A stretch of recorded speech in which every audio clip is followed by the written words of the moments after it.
Thank you for that warm introduction. Okay, so there's 12 of us here this morning, once again proving the great popularity of poetry for everyone. So my name is not Marilyn McIntyre, as you see on the screen, but I'm using poems and some inspiration from a book that Marilyn McIntyre wrote called When Poets Pray, which I'm holding in my hand right here. Marilyn is a wonderful person, author, teacher, thinker, poet, essayist. She has probably 20 different books out, and this is one of them. This book was published in 2019, which was not a great time to publish a book because 2020 happened right after. A lot of books got published, not saying like mine, but mine was published in November of 2019 when everything was great, and then March 2020 happened and everything went down. So can you go to the next slide? I believe that there's the cover of the book, and go to the next slide.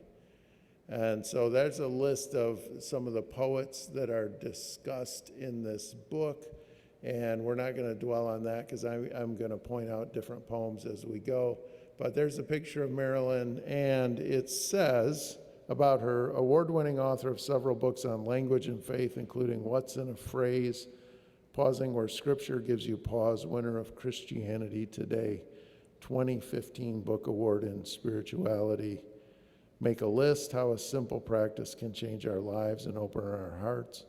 Word by Word, A Daily Spiritual Practice, and Caring for Words in a Culture of Lies. They're all wonderful books, so I recommend them to you.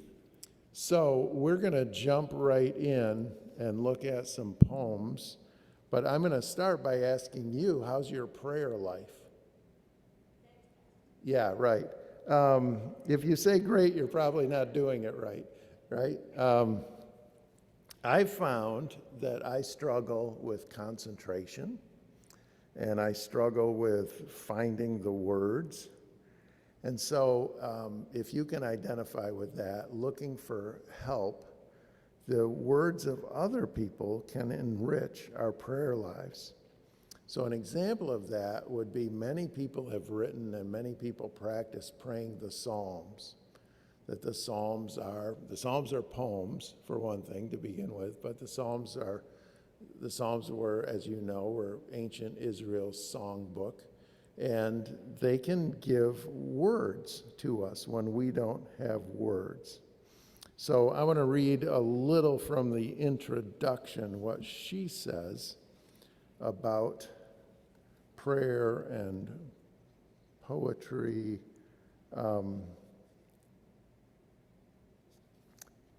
Poetry and prayer are closely related. Even poems that make no pretense of broaching the sacred invite us to look closely and listen to words, to notice how they trigger associations and invite the mind to play with meaning, how they summon feelings that take us by surprise. Poets slow us down. They teach us to stop and go in before we go on. They play at the edges of mystery, holding attention between line and sentence, between sense and reason, between the epiphanic and the deeply comfortingly familiar. Not every poem is a prayer, but I have come to believe that poetry, even for the angry and the disenchanted, takes its inspiration and energy from the Spirit who teaches us to pray. So I just love that. Can you see that she's a wonderful writer too. Those are beautiful words that she writes there. But just to say that one of the things that a poem can do is slow us down. That's wonderful.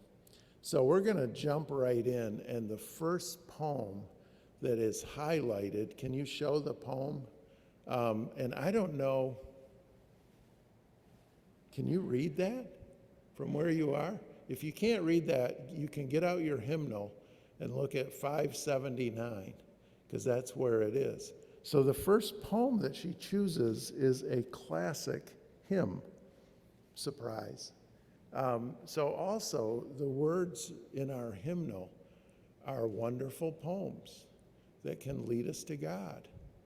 Classic lines that can lead us to God. So Walter Chalmers Smith is the author of this poem, Immortal, Invisible, God Only Wise. And it's the only poem by Walter Chalmers Smith that is in our hymnal. He was a pastor of the Scottish Free Church.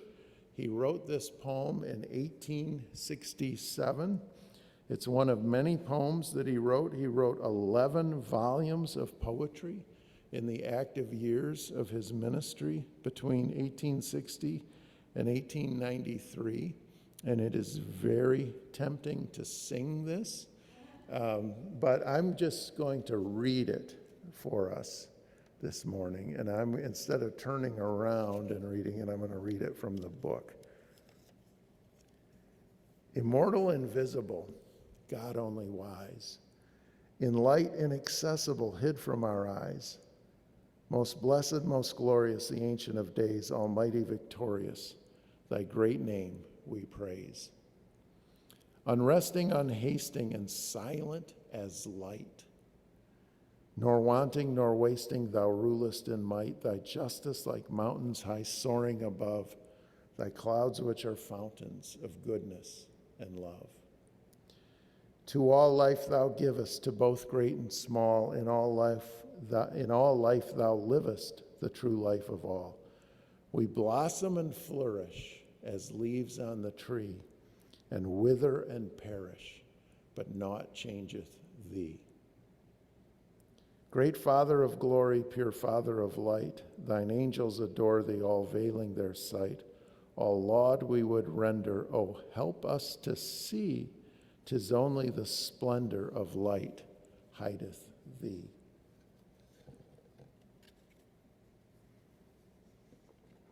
The poem's in meter, 11 syllables per line, and it has what they call an A-B rhyme scheme. The first line rhymes with the second line, and then the next two lines of each stanza rhyme with themselves. So A rhymes with A, B or B, A, B, B is what you would say with that. I'm trying to hold too many things up here, and I don't have enough hands for what I'm trying to do. But the first stanza seems very straightforward, immortal, invisible, God only wise. But then we get, in the second stanza, unresting, unhasting, and silent as light. Unresting and unhasting are odd words. We don't use those. What are you doing? I'm unresting. I'm come here, unhasting, right? We don't say those, but they help the poet fit the meter. So sometimes you get inventive with words because of that. But what do they mean? They mean that God does not rest, that God does not hurry. What does Genesis say when you say that God does not rest? What's the book of Genesis say God did on the seventh day? God rested. So there's a little bit of a conundrum. Yet I've heard many people, I've read before, what kind of shape would the world be in if God took every one of 7 days off? So God somehow rests but doesn't rest. That God is always there, always active. And then let's spend a moment on silent as light. I never think of light as being silent, but it is. You don't hear light. You experience light visually, but you don't experience it audibly. I'm going to read what she says about that line.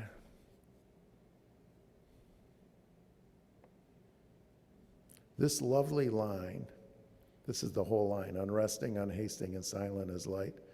This lovely line, slowed by commas that invite us to linger over the slightly antique descriptors, help me to relax into the truth that God is not the author of noise and haste, but of the slow emergence of the unfolding, evolving of things, of a created order that brings forth its fruit in due season, and of the great quiet that is the source and origin of all utterance. And then the last phrase, right at the end of this, oh, help us to see 'tis only the splendor of light hideth thee. It's a reference back actually to the second line of the poem, in light inaccessible, hid from our eyes. And it's a paradox. Darkness, we know, hides things, and light reveals things. But here the poet is saying that God is hidden in the light. So what does that mean, that God is hidden in the light, that the light hides God, that we can't really see God? We don't see. Oh, help us to see. We can't see God because of his glory, he's saying. And then I'm going to read one more of her beautiful paragraphs. In our breath, in the folding of our proteins and the replication of our cells, in the great quiet that astronauts enter as they leave our noisy planet, and the music that shapes us and echoes after the final note, in the light that wraps us by day and the darkness by night, God is here and now, present and incomprehensible, immanent and transcendent, intimate and unknowable, immortal, invisible. And this good news is new every morning. It's a beautiful poem. So kind of caught me off guard when we started. One of the first poems that she has in this book is this classic hymn. So the second poem we're going to look at is more of what I thought this book would be like. There it is. It's called Prayer After Eating, and it's by Wendell Berry. Do we all know Wendell Berry? Is there anybody here who needs a lesson on Wendell Berry? You don't know who he is. He's a poet, he's a novelist, he's a farmer, an environmentalist, an essayist. I hope you realize what a great gift it is that you all are alive at the same time that Wendell Berry is alive and on this planet. So this is a very simple poem, and it is what it says it is. It is a prayer after eating. I have taken in the light that quickened eye and leaf.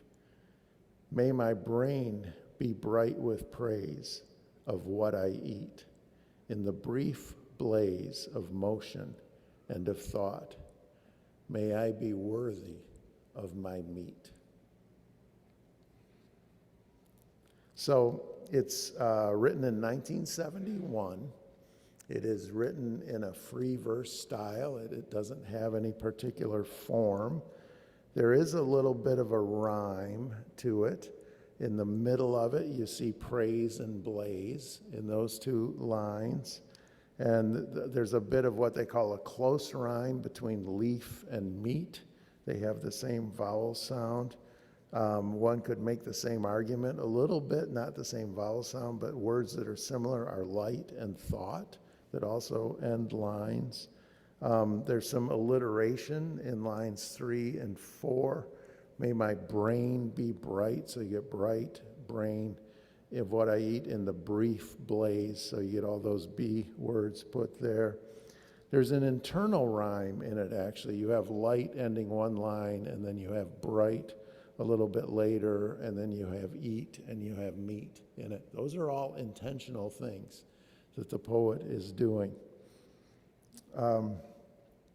This isn't grace. It's not a poem said before the meal.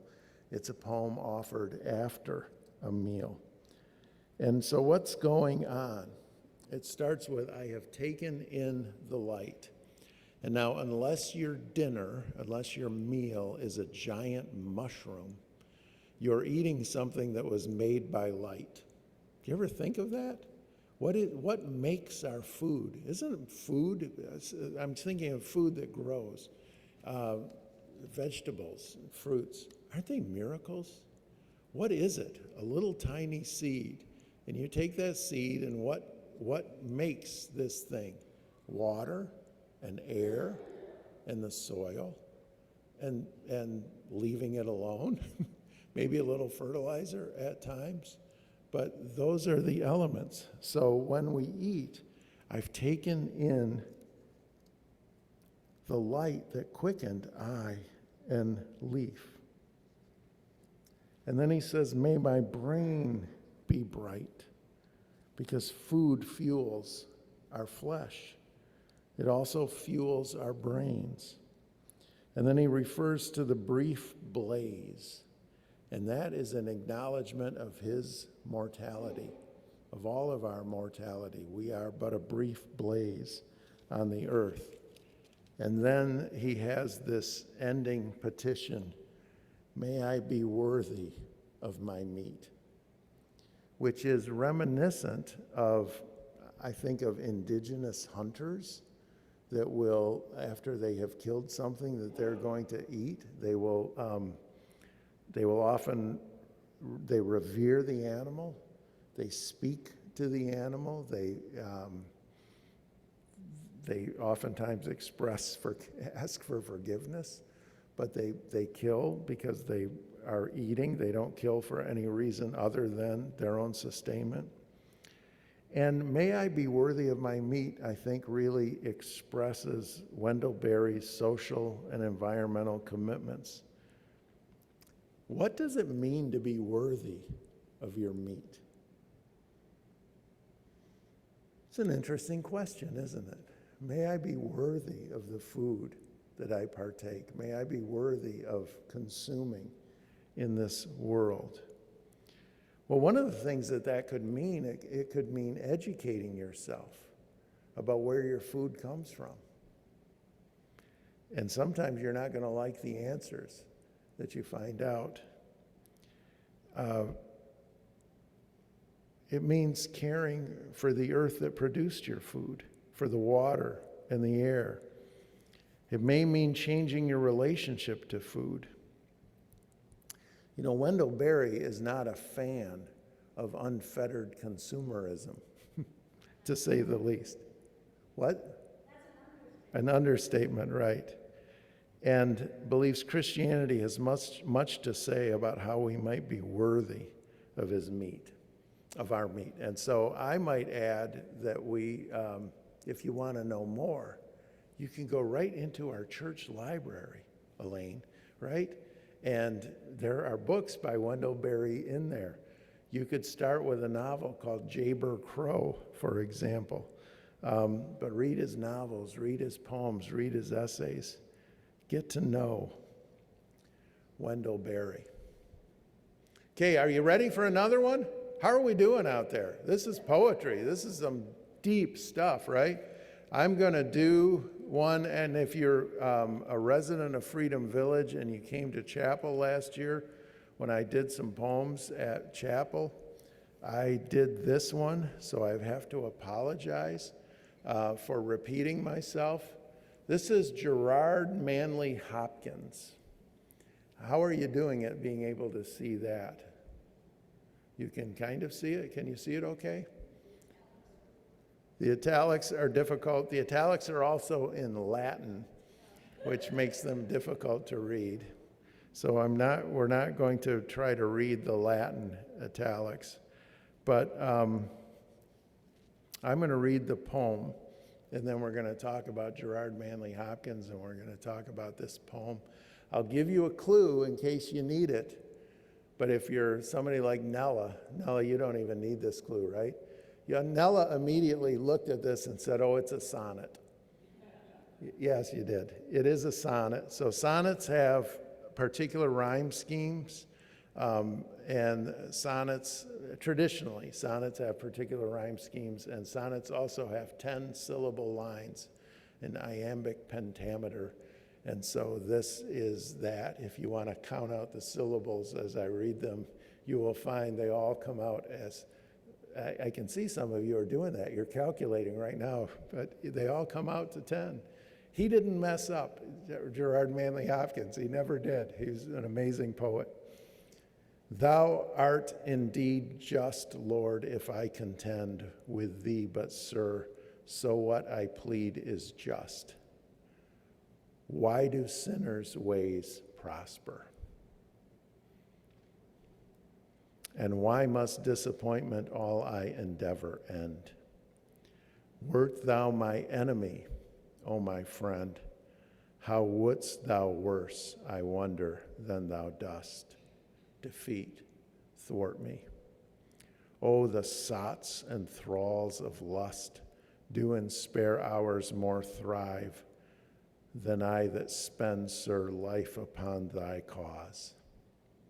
See banks and breaks now leaved how thick laced they are again with fretty chervil. Look, and fresh wind shakes them. Birds build, but not I build, no, but strain, time's eunuch, and not breed one work that wakes mine. O thou Lord of life, send my roots rain. So what the heck is going on in this one? This might be my favorite of all that we're going to talk about this morning. Gerard Manley Hopkins is recognized today as one of the great poets ever in the English language, but he was not recognized during his lifetime. He died without having ever had a poem published. He is the Vincent van Gogh of poetry, very similar in that way, that he just had no success while he was alive. He taught Greek. He was a Jesuit priest he was British and converted to Catholicism, became a priest in the Jesuit order, and was sent to Ireland to teach Greek. So that was his ministry. He wondered if he was losing his mind. He was frail, he was sickly, he suffered from severe digestive issues, he was depressed. People wonder if he was bipolar. He struggled with bitterness and discouragement, and he died of typhoid fever when he was 44 years old. So how's that for an upbeat start to the world of Gerard Manley Hopkins? So let's jump in and look at this poem. The first thing to say is that those words at the beginning that are in Latin are a quote from Jeremiah 12. And we are used to the question, why do bad things happen to good people? And what Jeremiah 12 asks and what Hopkins picks up is, why do good things happen to bad people? Not why do bad things happen to good people, but why do good things happen to bad people? Why does someone like Vladimir Putin, who is a morally bankrupt character, possess the amount of wealth and power that he possesses? Why do billionaires ride to space on each other's rockets while poverty abounds? How is this fair? We believe that you're fair, God, but how is this fair? So that's the question that's lies beyond this poem. And then what he asks in the second, it's actually 5 lines down. He says, "Wert thou my enemy, O thou my friend, how wouldst thou worse, I wonder, than thou dost defeat, thwart me? He's saying, I'm your friend, but I wonder if I would be any worse off if I were your enemy. In modern vernacular, he's saying to God, with friends like you, who needs enemies? That might sound like it's too much to say, right, to God. But I think there's a paradox implied in O thou my friend. Hopkins is troubled, but he's writing from inside, not outside. He's writing from belief, not unbelief. His questions are born from his faith. In using the word friend, he's echoing Jesus in John 15, where he says, I no longer call you servants, but friends. We're friends, Hopkins says. I have faith, but I don't get it. I don't get why the world works the way that it does. Why do bad people get ahead? And he goes on, he talks about sots. That word means what you think it is. You think it does. You know what a sot is, right? Somebody that's a drunkard.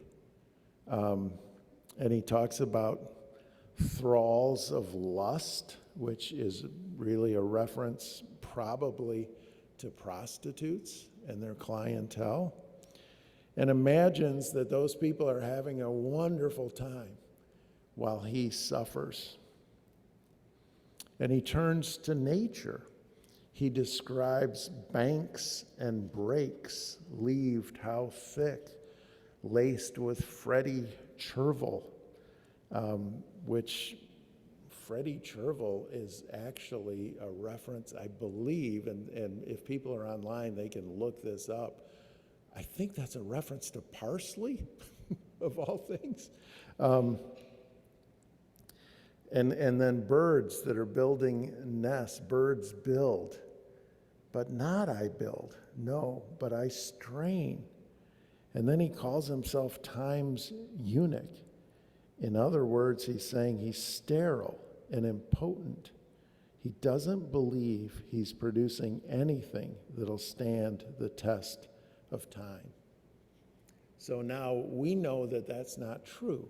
His poems today are loved and admired by millions of people. But he died considering himself a failure. But then the end of this is a simple prayer. And the simple prayer is, O thou Lord of life, send my roots rain. So before I leave this poem, which you might think is a little bit depressing, I want to go back to the form for a second and remind you that it's a sonnet. So we all have probably not the relationship with poetry that we should have, because we suffered under poetry when we were in school in endless, countless, hourless, never-ending moments in English classes. But do you remember learning, did they teach you Shakespeare's sonnets, for example, or other sonnets? Well, the thing about a sonnet is traditionally a sonnet is a love poem. So it's really interesting to kind of put the paradox of saying he's using this form, he's making himself right in this particular form of a love poem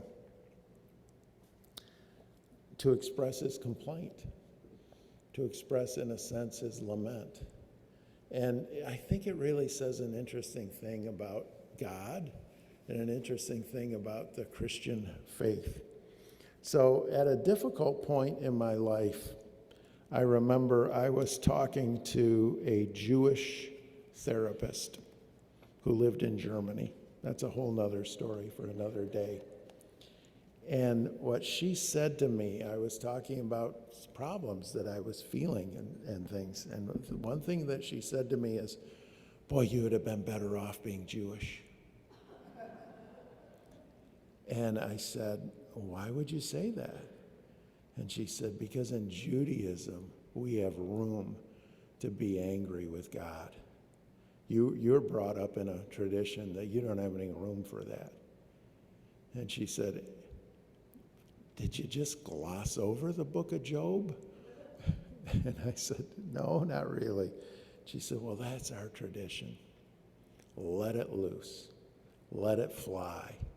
Tell God what you think. God's a big boy. God can handle it. And so in that tradition, Gerard Manley Hopkins gives us this sonnet. Well, I commend Gerard Manley Hopkins to you. He has other poems that are a little more upbeat than this one, but this is a great poem of wrestling with God. I know Harvey actually talked to me once after I had done something when you were having at Freedom Village, when they were having the Vespers in print, and I wrote on a Gerard Manley Hopkins poem called The Windhover. I caught this morning's minion, kingdom of daylight's dauphin, which who cares what it means? Just listen to what it sounds like. It's just so beautiful. His poems are just wonderful, but they take a little work, is what I would say about them. Okay, we're going to go next to a poem and I'm going to ask for your help. I've been talking all this time, so I'm going to ask for your help a little bit. Here's a poem that's quite a contrast to Gerard Manley Hopkins's poem, and this poem is called Prayer. It's by Galway Kinnell. Galway Kinnell, anybody know that name? So he was a big, physically imposing man with a big, deep, physically imposing voice. One of our best poets. He won the Pulitzer Prize in Poetry. He won the National Book Award. He was a civil rights worker in the 1960s. He was a Vietnam War protester in the late 60s. He was not particularly religious, but he's someone who wrote on spiritual matters, and with a lot of poets. An interesting thing is that they might rise to prominence like he did, writing in protest of the war and protest of racial inequality. And then later in life, they all seem to get stuck just writing to God and writing about God. A lot of them become much more spiritual the older that they get. So we have this poem that's called Prayer, and it was written shortly before his death. He died in 2014. Whatever happens, whatever what is, I gotta say that again. Whatever happens, whatever what is what I want. Only that, but that.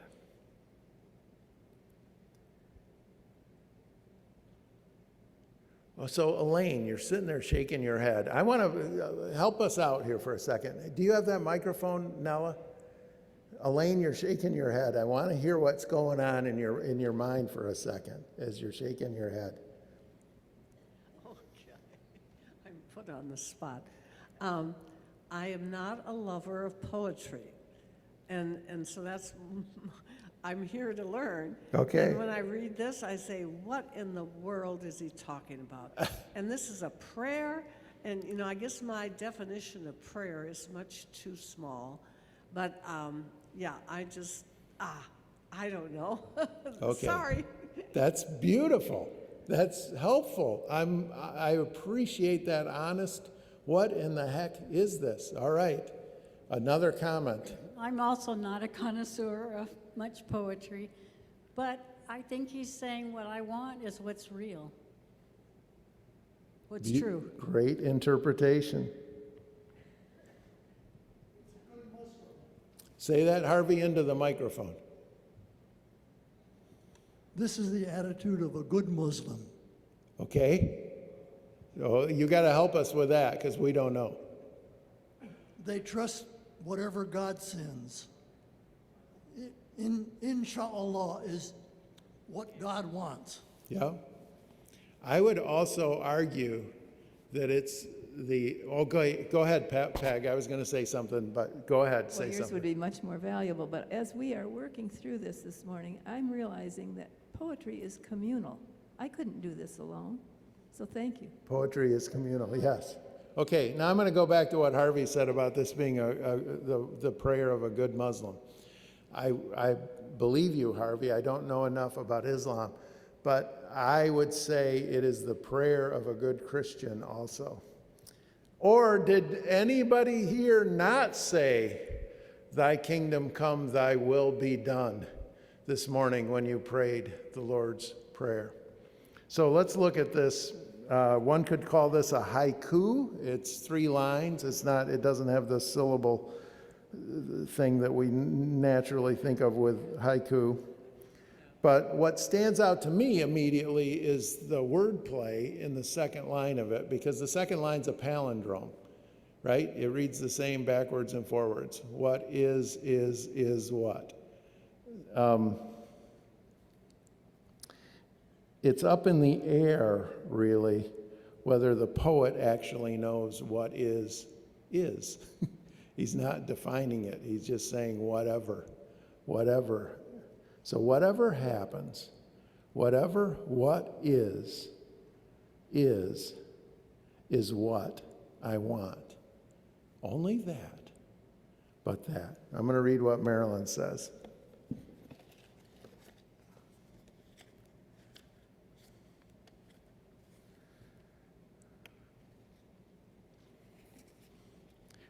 In each of its 3 lines, the poem allows us flickers of amusement. It is playful in the way spiritual teachers are often playful. Whatever happens, whatever, teases us into curiosity and puts feeling first before making meaning. A second palindrome. So the first line, I forgot to say that.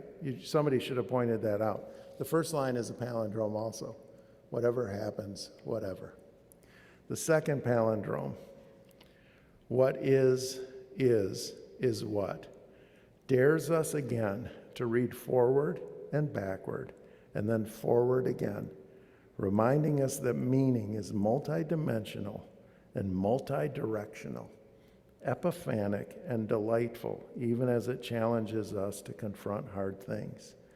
The final line, though it contains a sentence already begun, also stands as its own statement of purpose. I want only that. But that. It speaks with authority. It presumes a God who honors the claim of the heart's deepest desire, one who can promise in confidence, and did, that what we most truly desire when we've learned to desire truly will be granted, because the desire itself will be of God. So I'm going to read that last sentence again, because she does a little wordplay. Truly desire and desire truly. It presumes a God who honors the claim of the heart's deepest desire. One who can promise in confidence, and did, that what we most truly desire when we have learned to desire truly will be granted, because the desire itself will be of God. So we should just quit right now, because that's enough, right? That's enough to think about all day with this very simple poem. But we're not going to quit, because we've got to get to Mary Oliver. So let's look at the next poem.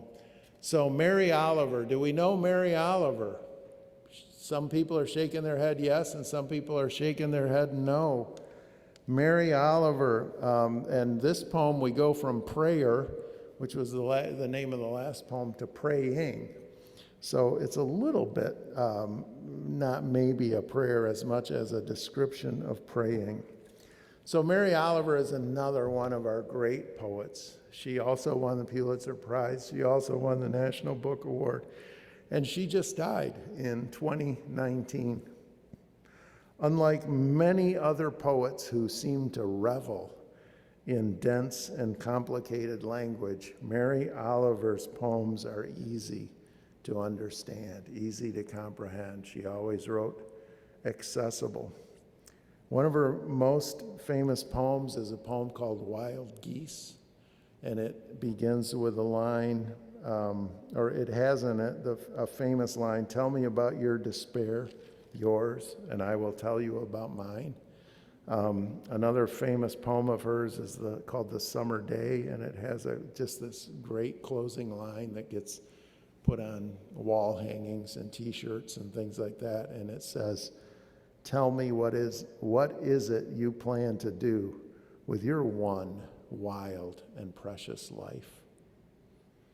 And Wild Geese, which I mentioned first, begins with a line, "You do not have to be good." And so this poem, it kind of has an echo of that with its first line, "It doesn't have to be."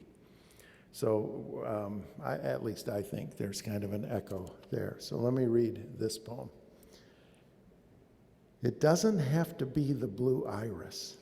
It could be weeds in a vacant lot or a few small stones. Just pay attention. Then patch a few words together. And don't try to make them elaborate. This isn't a contest, but the doorway into thanks and a silence in which another voice may speak. So praying, the title, is a little bit ambiguous. Maybe pausing to reflect on praying is an act of praying. So what's she saying? She starts with, it doesn't have to be the blue iris. It doesn't have to be, in other words, something beautiful that leads you to prayer. It could be weeds in a vacant lot or a few small stones. You don't need to be moved by beauty to pray. You just need to pray. You just need to pay attention. Just pay attention. And then just patch a few words together. And don't try to make them elaborate.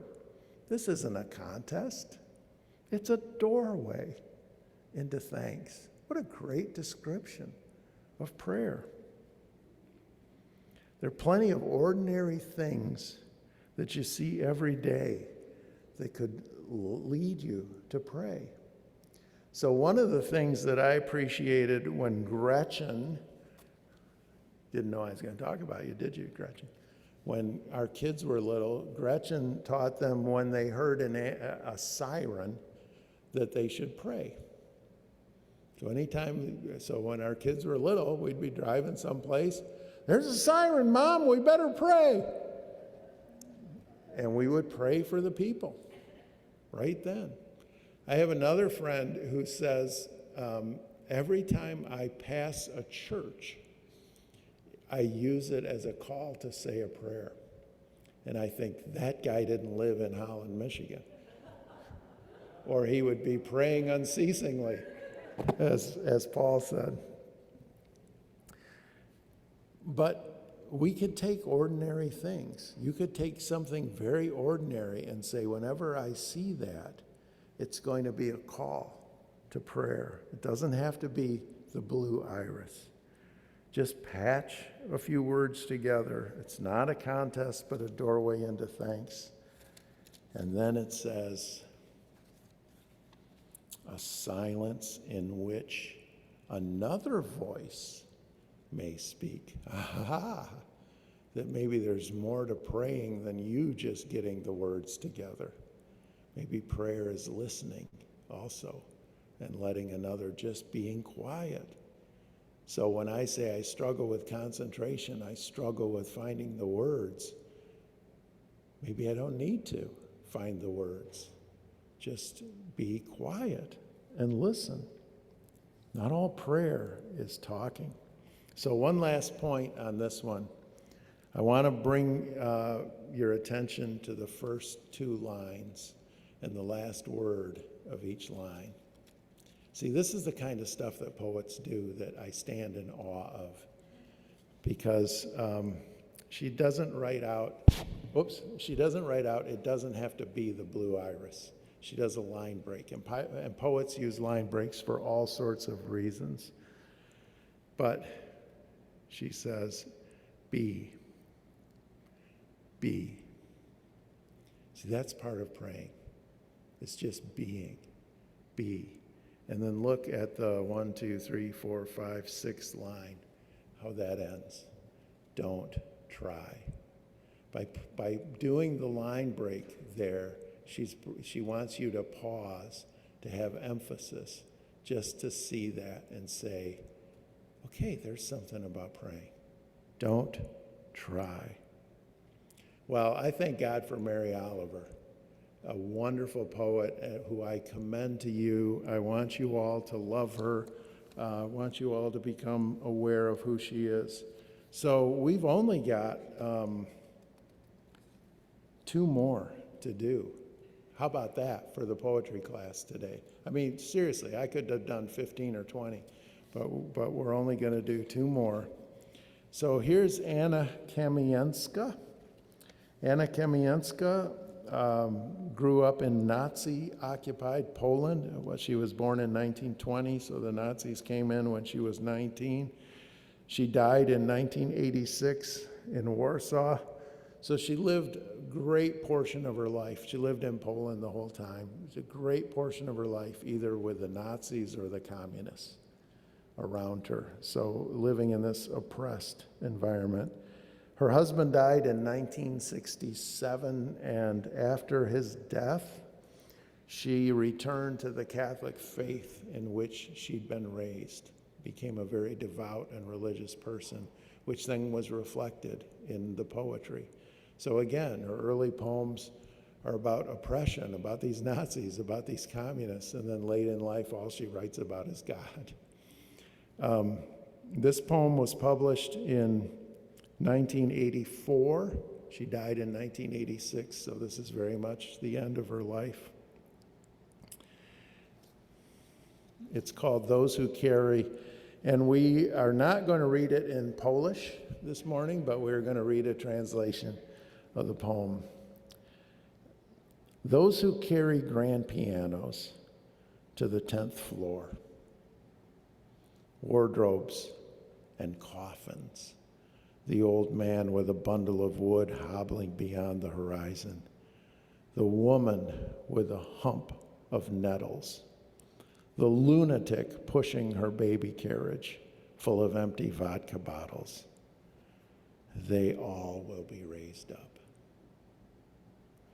Like a seagull feather, like a dry leaf, like eggshell, scraps of street newspapers. Blessed are those who carry, for they will be raised. So it's a beatitude. Blessed are the meek.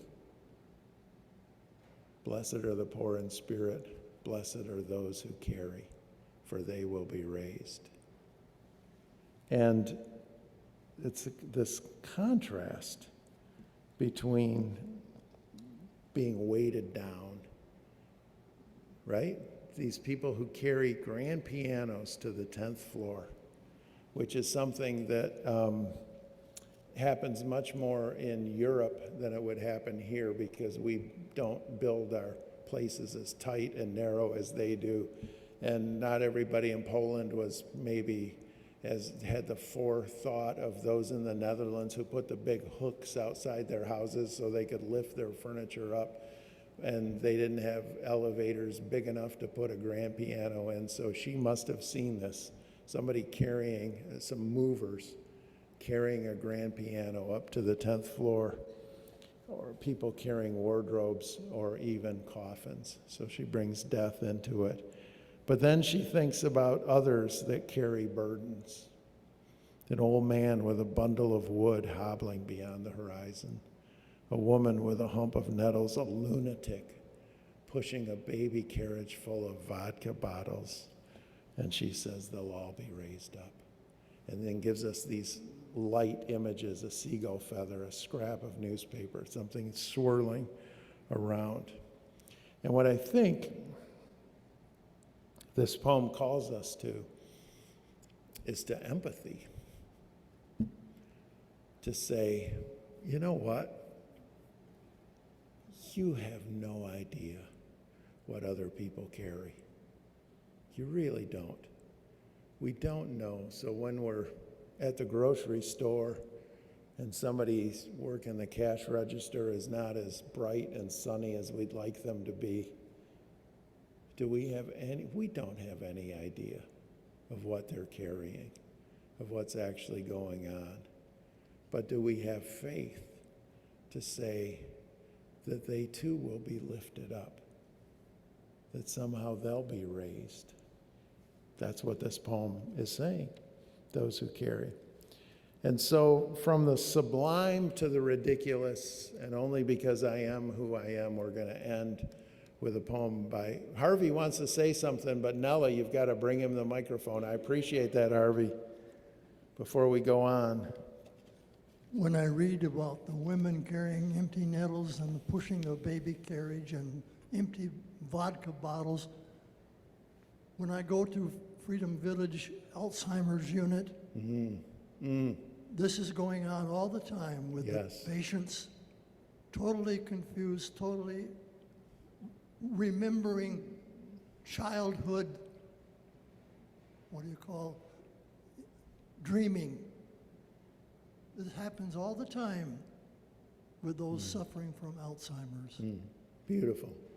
They will be raised is the affirmation of this poem. And Harvey, too, you caught me by surprise because here's what I thought you were going to say.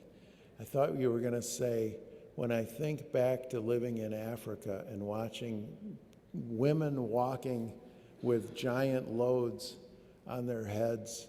When Gretchen and I were in South Africa, our tour guide told us about his second wife, and that his second wife wasn't Zulu, and his friends went to him the day before they were married and said, "Don't marry this woman because she's not a Zulu. She doesn't know how to carry things on her head."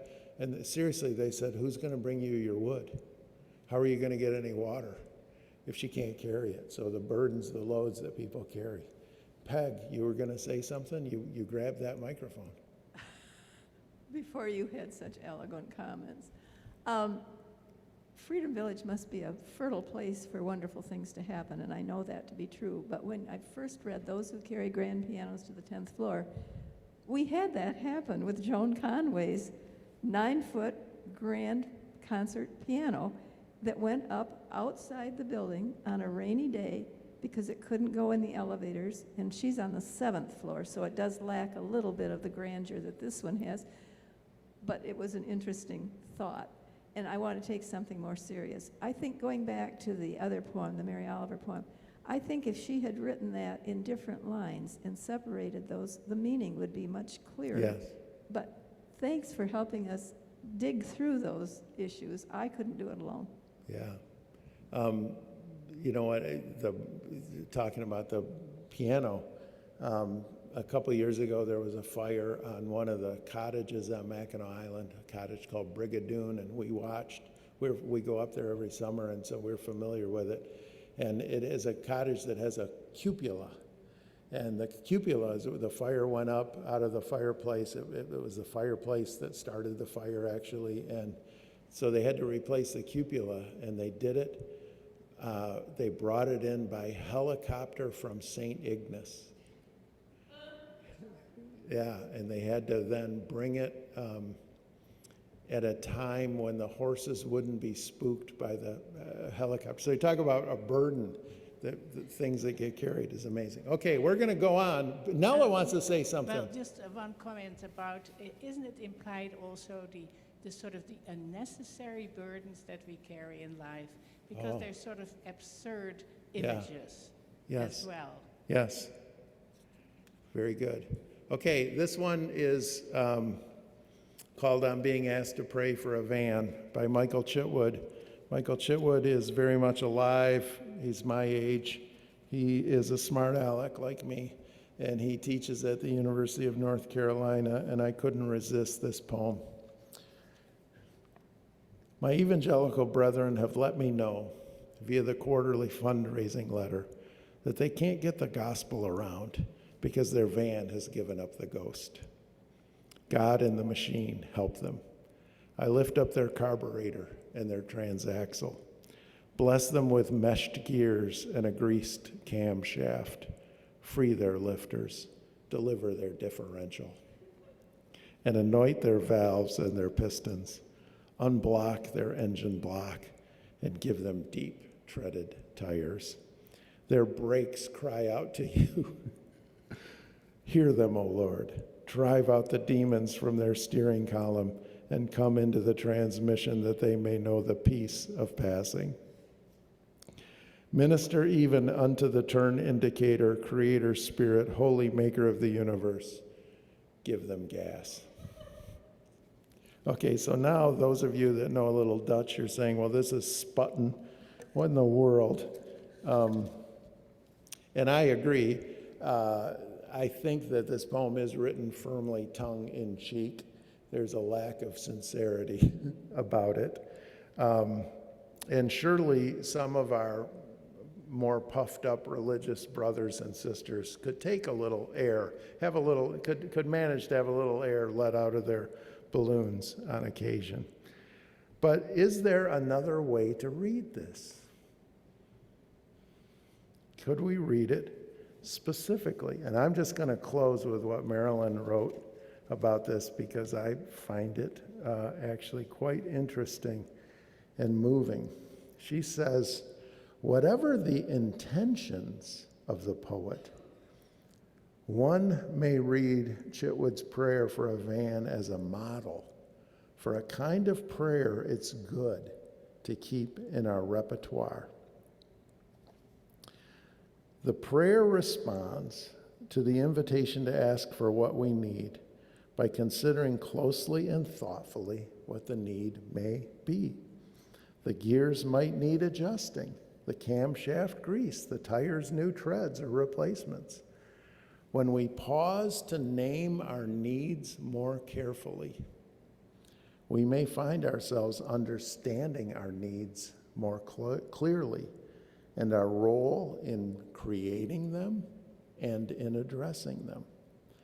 Prayer is partly a practice of paying attention. Remember, Mary Oliver told us to pay attention to what is, and partly a practice of participation. When we pray, we engage our own energies as well as inviting God's. Good prayer is rooted in good noticing. I'm going to say that line again. Good prayer is rooted in good noticing. Good prayer requires its own kind of intelligent imagination. When we bring intelligence and imagination to prayer, our relationship with God becomes richer, more interesting, and more active. Abstractions kill the spirit. Specifics demand that we enter into life and look closely to its particulars. Reformed theologians recognize that Christian faith is rooted in a scandal of particularity, reminding us that the incarnation itself can seem absurd to those of us whose God is too elevated for our own good. It is, of course, impossible to overestimate the magnitude and magnanimity of divine being, but it's also impossible to imagine the infinitesimal detail of the Creator's attention, which is actually question and answer number 1 of the Heidelberg Catechism, right?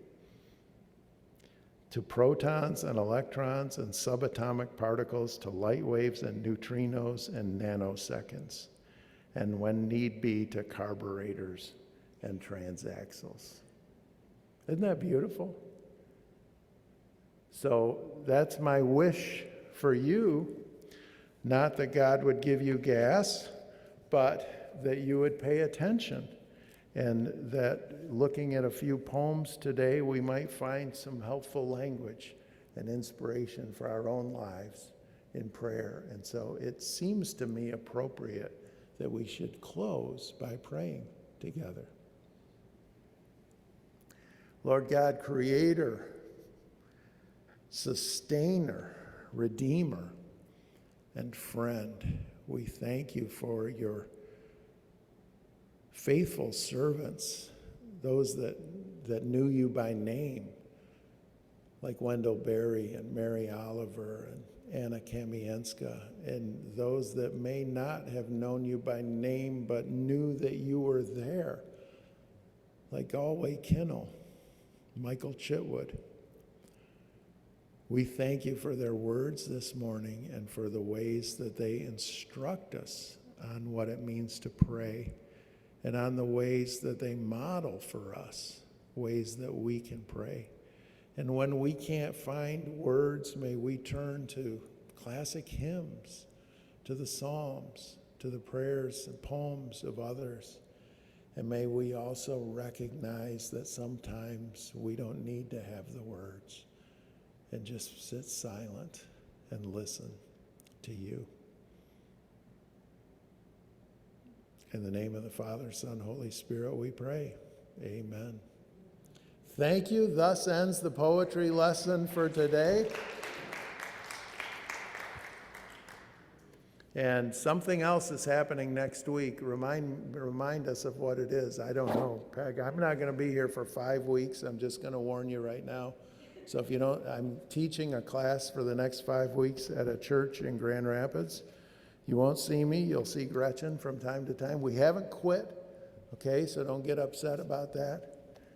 But what's happening next week?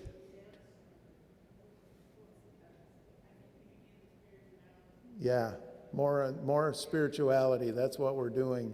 Today was the kickoff for lots of different spiritual practices, spirituality, and dance. Wow, and that leads into the Lenten Bible studies and discussion groups too.